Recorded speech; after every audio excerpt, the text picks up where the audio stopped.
It's often easy enough to find performance bottlenecks in JavaScript applications. Just run a performance profile using DevTools, find where there are slow frames, and take a look at the flame graph to see specifically which functions are taking too long. But finding a slow function is not finding the problem, and even finding the problem is not fixing the problem. Sometimes you'll get some easy wins, but often it can take a lot of time to figure this stuff out. You could easily spend a day trying to optimize the performance of something. Maybe you get a good result out of it in the end, or maybe you don't really make any progress at all. Often, performance issues end up getting put in the "we'll get to that later" basket. You may have heard the maxim, make it work, make it right, make it fast.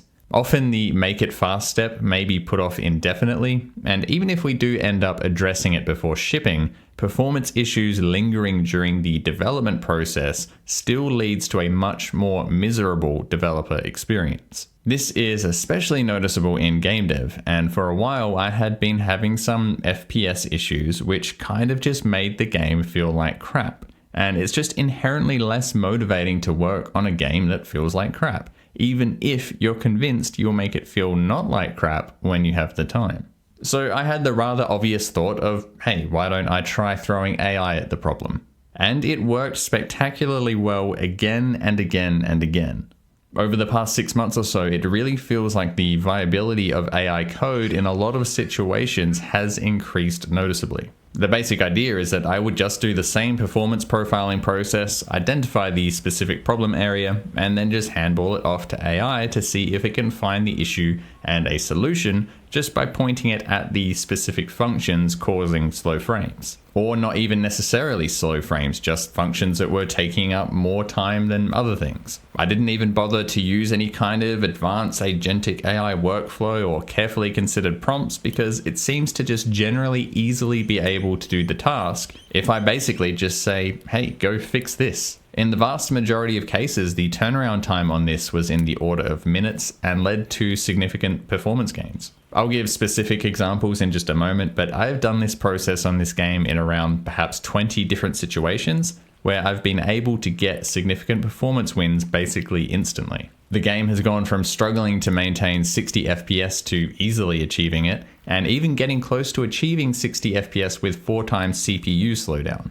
Now, I can already hear people cracking their fingers getting ready to type out skill issues and how a competent programmer wouldn't find themselves in this situation in the first place, or would be able to easily identify any performance issues that an AI could. Whenever I create a video around these topics, there is always a strong presence of people who seem skeptical to accept any real benefit to AI-assisted code whatsoever. At least by my own assessment, I am a competent programmer. I have a software engineering degree and around 15 years of professional experience, and am quite dedicated to writing well-structured and maintainable code. My point is I'm decent enough at this coding thing, and I'm not just getting AI to help improve my already shitty code. If someone thinks my code is shitty and that's the only reason I'm finding AI useful here, it's at least shitty to a common professional standard. So first let me just show you the results of the various optimizations. It's harder to show on video, and the video recording software itself also affects the performance because it's consuming resources that the game is also consuming. But this is the before, and with 4 times CPU slowdown, which makes the performance problems much more obvious. I was getting somewhere in the realm of 20 to 30 FPS, and the game at this frame rate was just unplayable. After the various AI-driven performance optimizations, the game is able to run almost at 60 FPS even with the 4 times CPU slowdown. And of course, with no performance throttling, it runs very smoothly on my computer, which is an almost decade-old iMac.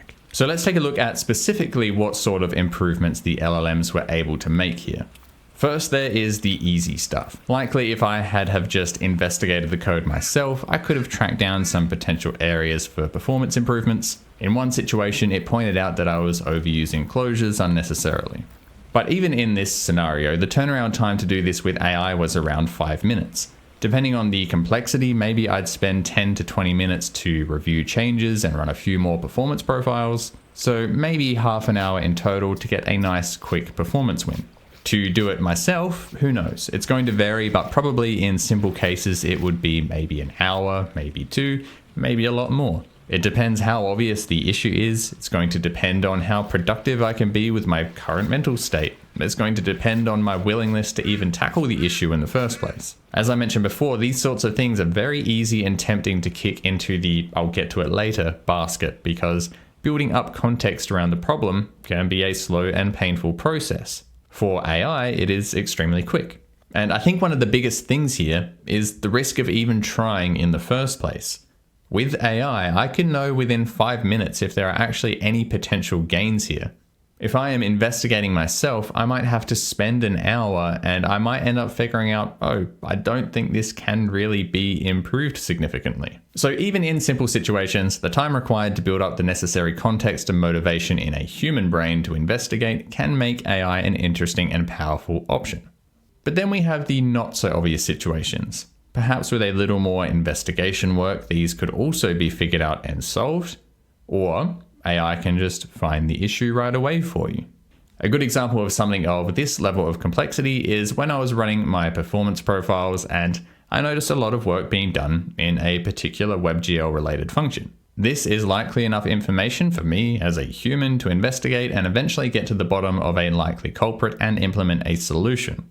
Or an LLM, as it did, could just point out instantly that I'm utilizing dynamic tile layers for my terrains, but not actually utilizing the tile map features. I can just generate these tile maps up front, bake the result into a static render texture, and then save on the ongoing overhead of persisting the tile map. This led to a huge performance boost, and again, the total turnaround time on implementing a solution was maybe 30 minutes. As I mentioned, I likely would have got to the bottom of it eventually on my own. It's even similar to optimization techniques I've used in the past and am quite familiar with. But this definitely would have taken a lot longer for me to figure out than the minutes it took an AI to figure it out. And again, I'm running the risk of spending all this time investigating when potentially there might not actually be any performance gains to be had. And of course, there's always the aspect of the knowledge gain from trying to figure out a complicated issue, which is of value to personal development. But that needs to be balanced against the fact that if you're trying to ship a large and complex project,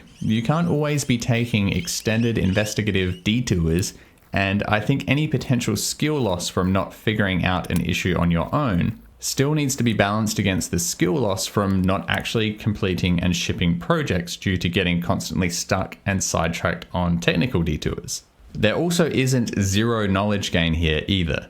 I understand the reasoning for the solution, I've reviewed the code, and now I'll keep that in mind for future. Maybe that knowledge won't be quite as sticky as if I had suffered on this problem for a few days, but the potential for knowledge gain still is there. I'm actually filming this video over a month after this solution was implemented, and I still do remember all the important details, despite the fact that I used AI for the solution. And then finally, we have the hard situations where AI comes up with a solution that is just far beyond my own technical reach. I've already talked about this in a previous video, but I'll briefly show it again. I had my own implementation of a wave function collapse algorithm based on someone else's work in Python. I wrote this myself pre-AI and it worked okay, but it was way slower than I needed it to be. It took around 5 to 8 seconds to run, but I needed it to run a lot faster than that ideally. I asked AI to try optimizing it. It used what I consider to be extremely advanced optimizations that I would have to do a lot of research on before understanding at all, and running the algorithm is basically instantaneous in my game now. Again, I've had comments about this centering around the idea of, well, you could learn this stuff yourself and you should understand this if you're a programmer, etc., etc. And I don't entirely disagree, but again, there's a balance to strike here. Maybe I could spend a couple months learning about advanced bit shifting and other optimization techniques the LLM used in this context, and likely I still would come up with something that was worse than the solution the AI delivered in minutes. I certainly would gain some niche skills and knowledge, but these are skills I don't actually generally really have any use for except in a very few niche circumstances. I love to learn new things, even esoteric and impractical things just for the fun of it sometimes. And sometimes these more esoteric things do end up being useful to you in unexpected ways. And I do think that we should still keep learning these things. But if the goal here is to ship something and not just to learn, I just don't think it's realistic to derail the project for a month or two to hopefully understand and implement a solution when an LLM can deliver the solution to me in minutes with no real consequences, aside from the fact that I didn't go on a little learning adventure. And by no consequences here, I mean that I'm not building tech debt here. I'm not creating a mess of a code base that is going to come back and bite me later. There are situations where actual knowledge of things in human brains is a hugely beneficial skill still, even with AI use. I'm very much of the opinion that to effectively use AI, you do need quite a lot of technical knowledge of programming. But in this sort of black box scenario, where I just want some specific outputs for my inputs and I can verify the outputs I'm getting are correct, I think it makes perfect sense to use AI even if you don't fully understand the code. In other situations where there is more integration going on, like in my earlier examples, there can be more human understanding and review, but there is still a lot to be gained by using LLMs. For me and the context I'm using it in, AI really feels like it has crossed some kind of threshold over the past few months to where I'm really finding big, actual benefits from integrating it into my workflow. For me, the question of whether AI is actually useful to experienced programmers or not has a very obvious answer now. Anyway, if you enjoyed the video, even if you do disagree with me, a like or subscribe before you go would be much appreciated, and I hope to see you again next time.